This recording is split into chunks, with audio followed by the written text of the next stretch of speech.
bienvenue dans la quotidienne de School TV, l'émission qui vous raconte l'éducation au quotidien. Au sommaire, aujourd'hui, alors que le métier d'enseignant attire de moins en moins de candidates et de candidats, je vous propose aujourd'hui un plaidoyer sur le plaisir d'enseigner. Il est signé Thierry de la Garandrie, il est l'invité du Grand Oral. L'Anti-Sèche, on réveille notre culture générale cette semaine en géographie sur le thème de la montagne. Question du jour, qu'est-ce que l'oronymie? Alors comme je vous dis que c'est sur la montagne, ça vous donne un petit indice, mais on va quand même avoir la réponse et surtout les explications dans moins de 10 minutes avec Xavier Bernier. Et puis enfin, notre rendez-vous hebdomadaire avec Candy Sanzel, sujet du conseil de famille du jour, les TCA, les troubles du comportement alimentaire. À la quotidienne de School TV, c'est maintenant, c'est parti, Grand Oral. Thierry de la Garandrie, bonjour. Bonjour. Vous êtes professeur de philosophie en classe préparatoire à Angers et vous publiez aux éditions Chroniques Sociales Lettre à un jeune enseignant. Ce sont 18 missives plus le fragment d'une 19e et autant de réflexions philosophiques sur ce qui donne le sous-titre de votre livre, Le plaisir d'enseigner. On va juste commencer parce que celles et ceux qui s'intéressent à la pédagogie auront forcément tiqué en entendant votre nom de famille. Vous êtes le fils d'Antoine de la Garandrie, le père de la théorie pédagogique de la gestion mentale. Et il y a un point que vous évacuer à un moment donné dans le bouquin, mais je veux bien qu'on commence par là et qu'on l'évacue dès maintenant. Contrairement à ce qu'on peut dire, il n'y a pas de méthode la Garandrie. Votre père n'a surtout pas fait de méthode. Surtout pas, parce que ça enfermerait l'enseignement dans des schémas, dans des modèles.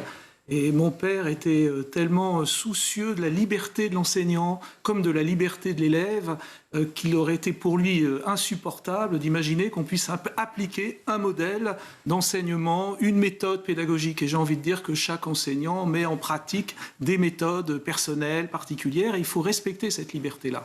Et en bon fils, vous réfutez dans le livre la possibilité de constituer, je vous cite, une doctrine pédagogique cohérente. Ça n'existe pas. Oui, alors il faut dire une chose, puisque vous dites avec raison, et merci pour la belle présentation que vous avez faite, qu'il y a dans cet ouvrage une inspiration philosophique, et notamment, vous avez sans doute remarqué que Montaigne et Pascal sont cités souvent, et j'aime beaucoup l'écriture fragmentaire de ces auteurs-là. Blaise Pascal, justement, écrit de façon discontinue pour bien dire qu'il n'y a pas une pensée cohérente, terminée, achevée. Alors de la même façon, on ne peut pas dire, voilà, il y aurait eu un modèle pédagogique, une référence ultime, achevée. L'enseignant est toujours en train de se faire et de se construire. Je me permets juste une dernière incise philosophique. En fait, avec raison, vous dites, oui, il y a 18 lettres, plus une 19e, ou le fragment d'une 19e, ça reproduit le modèle des provinciales de Blaise Pascal, en fait, où il y a 18 lettres, plus le fragment d'une 19e, et j'ai réutilisé les mêmes dates, pas l'année, hein, mais les mêmes dates dans l'année. Les mêmes dates dans l'année que Blaise Pascal. Voilà, c'est un clin d'œil. Alors, gros clin d'œil à Blaise Pascal. Montaigne, vous l'avez cité. La Rochefoucauld, vous en parlez aussi. Moi, j'ai aussi pensé aux lettres à un jeune poète de Rilke.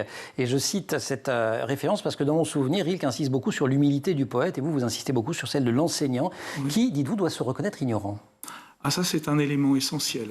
Oui. C'était un enseignant qui arrive dans une salle de classe en se posant comme un docteur, vient écraser en fait les élèves et interdit aux élèves de pouvoir cheminer par eux-mêmes. Et je trouve que c'est même bien, voyez-vous, que dans un cours, un enseignant puisse parfois balbutier, avoir quelques doutes, parce qu'il laisse des ouvertures en fait pour que l'élève puisse les utiliser, puisse poser des questions, et en même temps, il montre ainsi, l'enseignant, qu'il est toujours un apprenant et qu'il est heureux d'apprendre. Vous lui conseillez d'ailleurs d'avoir comme posture la prudence que vous définissez comme la sagesse de l'opportun. Oui, c'est vrai. Alors, c'est vrai qu'on confond souvent la prudence avec la trouille, pour dire les choses avec des mots simples. Alors là aussi, référence philosophique, c'est Aristote qui est derrière cela. C'est l'idée que l'homme prudent, c'est l'homme qui sait faire le bon choix au bon moment. Et c'est difficile, parce qu'on tâtonne, hein, quand on est enseignant, on ne fait pas immédiatement les bons choix au bon moment. Par expérience, on apprend cela. Oui, alors je lui conseille la prudence, c'est-à-dire de ne pas se précipiter, savoir prendre son temps et savoir évaluer les circonstances, les situations. Pourquoi tel élève est-il en difficulté à tel moment? Pourquoi son enseignement a-t-il été moins performant? A-t-il moins bien préparé? Comprend-il moins bien tel aspect du programme? Et petit à petit, il met en place comme ça des moyens, il se rassure, et il apprend surtout à agir de façon opportune. Voilà. Et vous faites presque les gestes qui décrivent ce que vous écrivez dans le livre, puisque pour vous, l'enseignant, qu'est-ce que je vais dire? Non, je ne sais pas, mais en effet, non, je ris parce que je fais des gestes, oui, c'est vrai. Eh bien alors, je pense pensais que vous riez parce que vous pensiez au bricoleur. Oui. Parce qu'en fait, c'est à ça que ça vient de me faire penser. C'est-à-dire que vous dites l'enseignant est plus un bricoleur qu'un ingénieur. Et vous citez Claude Lévi-Strauss à l'appui. Mais le bricolage pédagogique, contrairement à ce qu'on peut dire, c'est pas du bricolage au sens pareil c'est pas dépréciatif. C'est quelque chose de formidable. C'est d'agencer un certain nombre de... Exactement. En fait, l'univers instrumental d'un enseignant est assez clos, rudimentaire. Il a quelques outils. Et avec ça, il doit constituer un cours. Et même quand il est en train de faire cours, il continue son bricolage, en fait, même si tout est bien préparé, cadenassé, etc. Mais il continue à faire ce bricolage de façon permanente. Et c'est aussi un moyen, voyez-vous, pour l'enseignant de garder une liberté d'esprit, parce qu'il n'est pas enfermé dans un cours tout fait. Il peut faire preuve d'initiative, ouvrir de nouvelles perspectives et surtout s'adapter à l'élève. Dans sa compréhension, dans sa réflexion. Et ça, on va bien évidemment y parler des élèves. Vous vous méfiez beaucoup de celles et ceux qui prétendent donner des recettes. Vous faites un sort dans le livre, notamment aux écrits de Stanislas Dehaene, qui est très à la mode, homme de science, qui devient, écrivez-vous, un grand prêtre qui distille un évangile qui prétend distinguer le vrai du faux. Alors, je continue à vous citer qu'il semble n'avoir jamais fait l'expérience d'une lecture phénoménologique de la connaissance. Qu'est-ce que vous reprochez aux neurosciences en général, ou à Stanislas Dehaene en particulier? Ce que font les neuroscientifiques, c'est exceptionnel. Sont des grands chercheurs, et Stanislas Dehaene est un chercheur exceptionnel. C'est quand il se mêle de vouloir prescrire que ça commence à vous poser problème, oui, c'est ça? Et surtout quand le discours scientifique devient idéologique, devient dogmatique en fait, alors que tout discours scientifique demeure fragile en réalité. Il faut garder cette humilité. Et donc c'est quand le discours devient prescriptif et en effet idéologique, dogmatique, c'est de cette façon-là, parce que nous sommes des scientifiques, nous utilisons des procédures très rigoureuses d'expérimentation, donc nous avons le savoir et nous venons vous imposer cela. Et là, je trouve qu'il y a un manque d'humilité, et puis j'estime qu'il y a un oubli important, c'est que c'est bien de réfléchir sur la façon dont le cerveau fonctionne, toutes les initiatives du cerveau, et c'est admirable, je trouve ça magnifique, même je suis émerveillé, mais on oublie la manière dont l'élève vit le savoir, la manière dont l'enseignant lui-même vit son rapport au savoir. Et il faut partir de ces expériences subjectives. Elles sont très riches. C'est ce que j'appelle la lecture phénoménologique. Comment suis-je en train de réfléchir? Et il faut partir des témoignages vivants des élèves, des enseignants. Et donc je souhaite qu'on prenne ça en considération. Et je trouve que Stanislas Dehaene, qui reproche ou qui explique que non, c'est faux, il n'y a pas des élèves qui seraient davantage kinesthésiques, visuels, etc. Voilà. Il va trop vite en la circonstance, justement, parce que je peux lui présenter, c'est pour ça que je dis qu'il manque d'expérience peut-être, je peux lui présenter justement des élèves qui opèrent de cette manière-là. Ce livre, vous l'écrivez pour aller à rebours d'une vision pessimiste qui imagine que l'enseignant est une espèce souffrante en voie de disparition. Néanmoins, ça vous fait quel effet de voir que d'année en année, parce que maintenant ça commence à durer, le nombre de candidates et de candidats au concours est en train de s'effondrer. C'est vrai. Justement, ce livre, il est là pour redonner du souffle, de l'espérance, pour permettre à ces jeunes gens qui ont envie d'être enseignants de ne pas désespérer.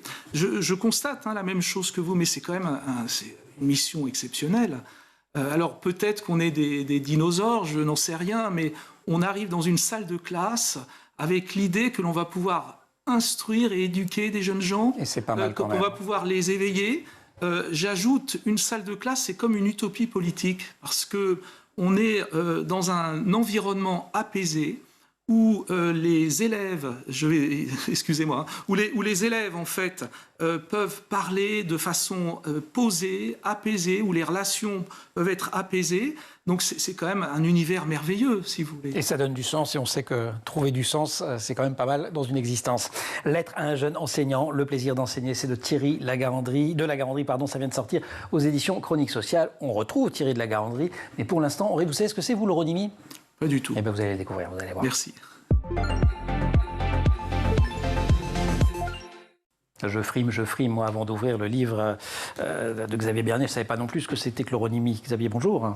Bonjour. Vous êtes professeur des universités à Sorbonne Université, géographe, co-auteur donc de cet atlas des montagnes qui vient de sortir aux éditions Autrement, mais aussi d'un recueil documentaire avec plein de photos qui s'appelle Les Montagnes, c'est chez CNRS, édition dans la collection Géographie.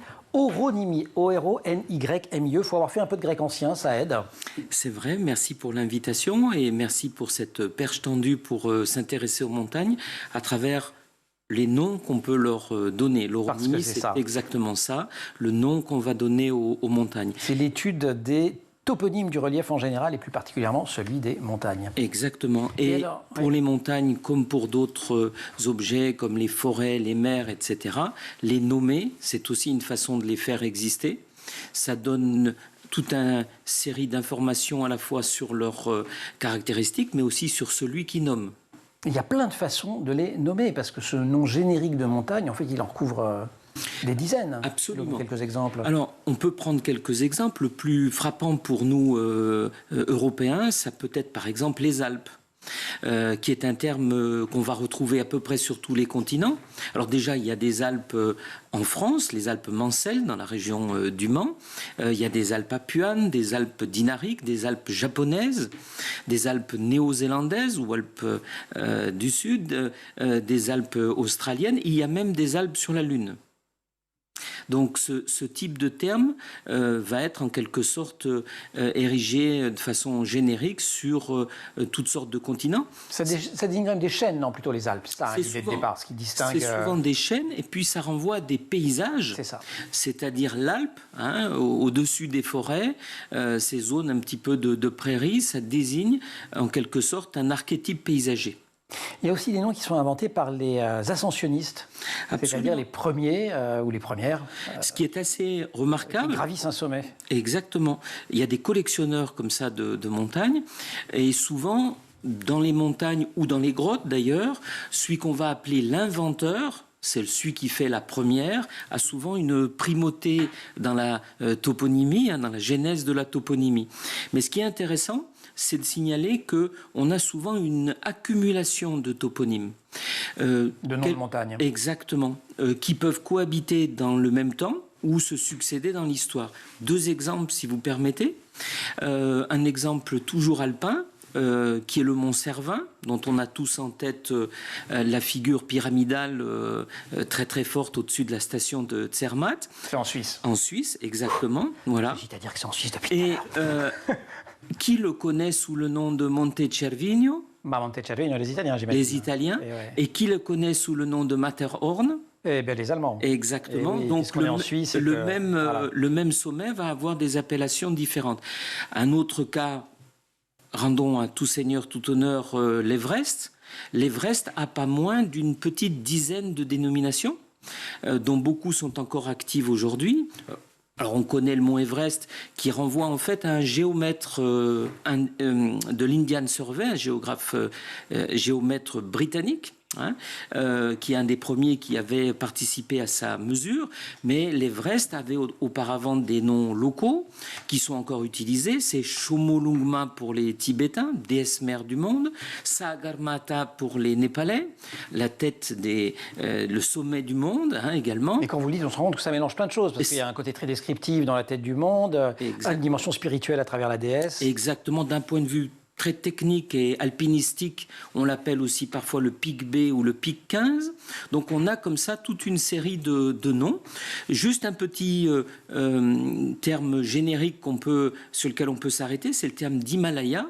Himal renvoie à la notion de maison. Et l'Himalaya, c'est la maison des dieux. Et on a dans l'Himalaya, comme ça, Ganesh Himal, la maison de Ganesh. On a plusieurs Himal, des maisons des dieux. Et donc l'Himalaya. Merci beaucoup. Et l'oronymie est parfois très politique. Vous avez dû suivre ou pas, mais bref, le débat aux États-Unis. Alors, c'est pas de l'oronymie parce que c'est pas une montagne. Il y a le fameux golfe du Mexique que Donald Trump veut rebaptiser golfe des Amériques. Mais il y a aussi le mont McKinley, si on parle de montagne, point culminant des États-Unis, insinué parce qu'il était gravi pour la première fois par un monsieur McKinley, mais qu'on retrouvait sur les cartes officielles sous un nom Athapascan, qui était le mont Denali. Voilà, mais Trump veut qu'on revienne à McKinley parce que ça, voilà, il n'aime pas les nations premières. Merci beaucoup, Xavier Bernier. L'Atlas des montagnes, c'est aux éditions Autrement, et vous le signez avec Christophe Gauchon, votre collègue professeur de géographie, non pas lui à la Sorbonne, mais à l'université Savoie-Mont-Blanc. Et je signale également que toutes les cartes absolument merveilleuses sont signées Alexandre Nicolas. On se retrouve jeudi, Xavier, pour répondre à la question suivante. On parle des Alpes, dans les Alpes françaises, Combien de glaciers ont disparu entre 1970 et 2010 ? Réponse dans la suite de cet anti-sèche spécial géographie. Mais pour l'heure, nous retrouvons Thierry de la Garandrie.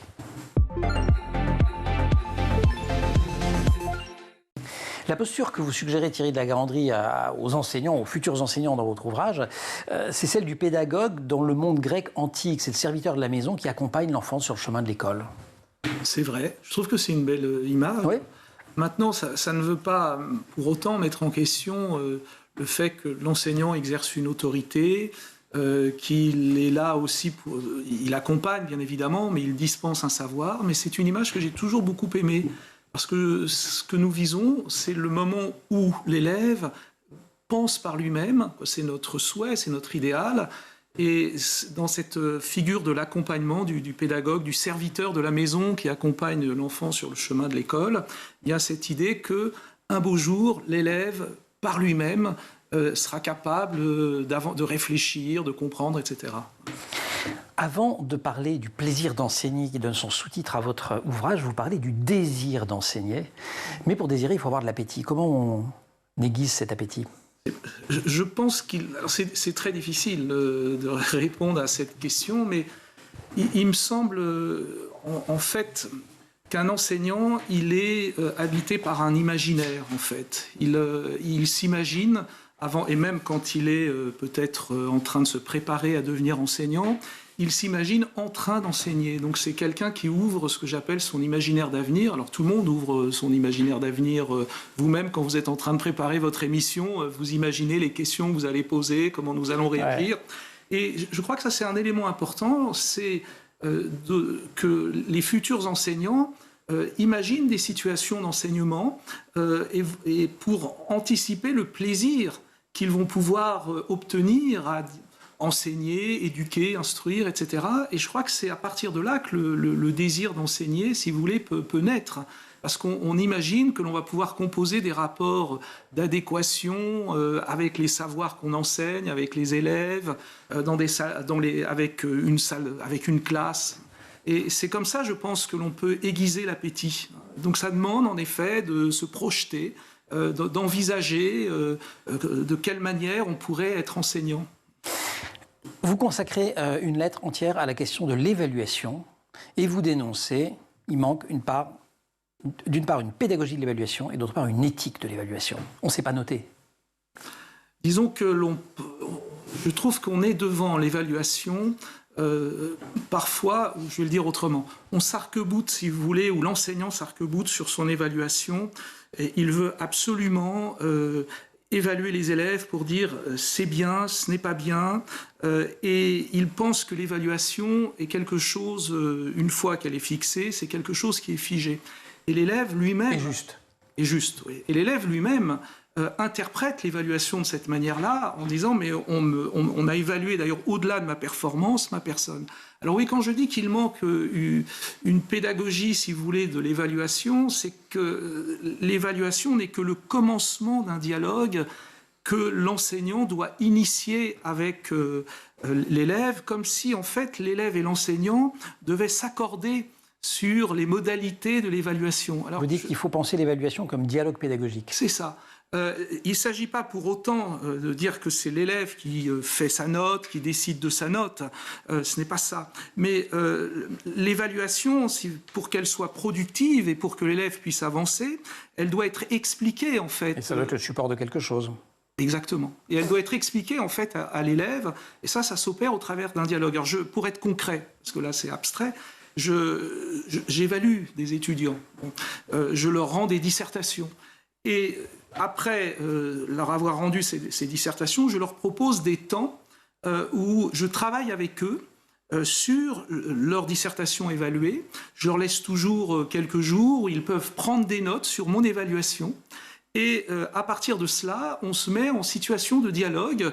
Il me dit « Mais monsieur, je ne comprends pas pourquoi vous m'avez écrit telle chose, etc. Pourtant, je l'ai écrit là, etc. » Et à moi d'expliquer finalement mes intentions. Et en même temps, par ce dialogue, je comprends finalement les obstacles que l'élève peut rencontrer ou que l'étudiant peut rencontrer. Et je comprends aussi comment mieux accompagner dans mon évaluation l'élève. Faire varier les formes de présentation, s'adapter aux élèves, s'adapter aux situations, ça aussi c'est un conseil que vous donnez, mais est-ce que les enseignants, ils sont... Oui, bien sûr. Pardon, excusez-moi. Non, mais ils sont suffisamment formés à ça? Bon, un vrai dialogue un peu long sur des dissertations, je peux vous présenter des situations où c'est vraiment pas fait du tout. C'est possible. Y compris en prépa. C'est possible. J'ai des témoignages. Bon, d'accord. Mais moi, je peux vous dire qu'en prépa, je le fais. Oui, non, mais ça, j'en doute pas une seconde. C'est un élément, et pour moi, c'est... Et je prétends pas par ailleurs que les enseignants ne seraient pas capables de le faire. C'est pas mon idée. Mais est-ce qu'ils ont simplement le temps de le faire? Est-ce qu'ils le prennent? Tous? Je pense qu'on peut toujours prendre le temps de le faire. Ça, en estimant...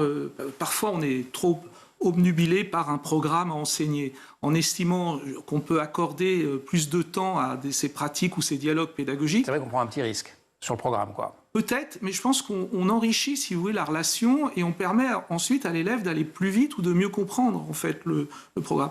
Alors maintenant, je pense, si vous voulez, qu'il y a beaucoup d'enseignants qui sont sensibles au fait que l'on puisse appréhender un savoir de façon différente et qui s'efforcent justement de varier la présentation du savoir. En tout cas, cette variation, elle est fondamentale. Si je vous comprends, vous plaidez pour la diversité pédagogique. Quand vous dites qu'il n'y a pas, d'ailleurs, de la même façon qu'il n'y avait pas de méthode de la Garanterie dont doit faire, vous dites un petit peu la même chose. C'est-à-dire que c'est comme la diversité biologique ou la biodiversité, etc. Il faut une diversité pédagogique et pas rentrer dans des querelles sans fin sur le cours magistral, c'est bien, c'est mal, la pédagogie de Bourget, c'est bien, c'est mal. En fait, ça dépend. Moi, je trouve, oui. Et en fait, il ne faut pas arriver avec l'idée je suis, je sais pas, j'appartiens à telle méthode ou je vais suivre telle méthode, etc. Je crois qu'il faut rester ouvert du point de vue méthodologique et s'adapter aux circonstances. Alors, ça demande de l'expérience, parce qu'un jeune enseignant, il est pris, si vous voulez, par différentes urgences, par différentes inquiétudes, qui fait qu'au départ, il tâtonne, il essaye, mais au fur et à mesure, avec de l'expérience, il comprend ça. Alors oui, je constate, si vous voulez, que tel élève aime bien, quand je suis en train de faire des schémas au tableau, ça le rassure, quand je pars d'une globalité, et je lui montre les différents éléments, le point d'arrivée, le point de départ, je vois que tel autre élève a besoin davantage d'explications. Vous donnez à un moment l'exemple de 3 enfants qui jouent dans un, si je me souviens bien, dans un bac à sable, en disant regarde, chacun joue différemment, apprend d'une certaine manière différemment, ce sera pareil dans ta classe. Exactement, c'est ça. Et je l'ai constaté là dernièrement, je peux les citer. Ce sont 3 étudiants, Xavier, Tipora et Maxence. Et Maxence, quand je fais des tableaux, il est ravi. Xavier, quand je crée du mouvement ou des chocs, que je fais apparaître des oppositions entre les concepts, ça respire et je vois son œil qui pétille. Et Tipora, au contraire, elle a besoin que je régule le cours. Voilà, nous sommes à tel moment, nous passons par telle étape. Et je le vois et je le vis, ça. Et je prends le temps. Et en fait, ça me permet de faire mon programme sans difficulté. Et d'être heureux d'enseigner, en tout cas d'y prendre du plaisir. Les lettres à un jeune enseignant de Thierry de la Garandrie. Merci beaucoup de nous avoir rendu visite dans la quotidienne. Ces lettres à un jeune enseignant qui viennent de sortir. C'est aux éditions Chroniques Sociales dans la collection Pédagogie Formation. Je vous en suggère vivement la lecture. Pour l'heure, nous allons tenir un petit conseil de famille, comme nous le faisons chaque semaine, sur un thème un petit peu difficile avec Candice Anzel. Vous allez voir les TCA. Notre rendez-vous hebdomadaire avec Candice Anzel. Candice, bonjour. Bonjour. Conseil de famille, un conseil de famille sérieux aujourd'hui. Souvent on rigole avec vous, mais là on est sur un sujet grave et on va le traiter de manière un petit peu grave et très informative. Prenez vos stylos pour noter parce que vous allez voir, il y a plein d'infos importantes là-dedans. On parle évidemment de l'adolescence, comme souvent avec vous, du corps qui change, de l'image de soi qui se transforme et dans un contexte où l'influence des réseaux sociaux est omniprésente, les troubles du comportement alimentaire, ce qu'on appelle les TCA, se développent en silence. Oui, alors si votre ado change d'humeur plus vite qu'un pancake sur une poêle, eh ben, ce n'est peut-être pas juste la crise d'ado, mais ça peut être une relation compliquée, par exemple, avec la nourriture. Alors, entre les tendances, c'est vrai, sur les réseaux, les injonctions sur le corps parfait, les repas pris en coup de vent, eh ben, il n'est pas toujours facile de repérer un trouble du comportement alimentaire, donc on appelle TCA. Et pourtant, ces troubles touchent quand même plus de 1 jeune sur 10, avec une large majorité de jeunes filles entre 13 et 17 ans. Alors on va un petit peu désosser tout ça. Pendant longtemps, on parlait d'anorexie et de boulimie. Aujourd'hui, on parle de troubles du comportement alimentaire. Quelles sont justement les différentes manifestations de ces troubles ? Alors les TCA, c'est des maladies déjà psychologiques qui affectent la relation à la nourriture et à l'image de soi. Ils se manifestent par des comportements alimentaires extrêmes. Et c'est vrai qu'il existe plusieurs TCA qui touchent les adolescents parfois de manière beaucoup plus discrète. Alors, on parle souvent évidemment de l'anorexie parce que c'est l'une des plus répandues. Elle se manifeste par une restriction alimentaire sévère, souvent motivée par une peur intense de prendre du poids et une image déformée de son propre corps qu'on appelle dysmorphobie. Elle apparaît généralement à l'adolescence, une période où le corps change et où l'image de soi évidemment peut être source d'angoisse. Alors, pour la repérer, un IMC inférieur à 18 est souvent un indicateur d'anorexie. IMC comme indice de masse corporelle. Exactement. Et il y a 2 formes d'anorexie pour terminer sur l'anorexie. Il y a l'anorexie restrictive, c'est le fait, c'est ce qui est le plus courant, c'est la privation alimentaire avec un régime strict, hypocalorique, beaucoup de sport. Et il y a l'anorexie avec purge, et là avec usage de laxatifs, des vomissements provoqués ou des lavements.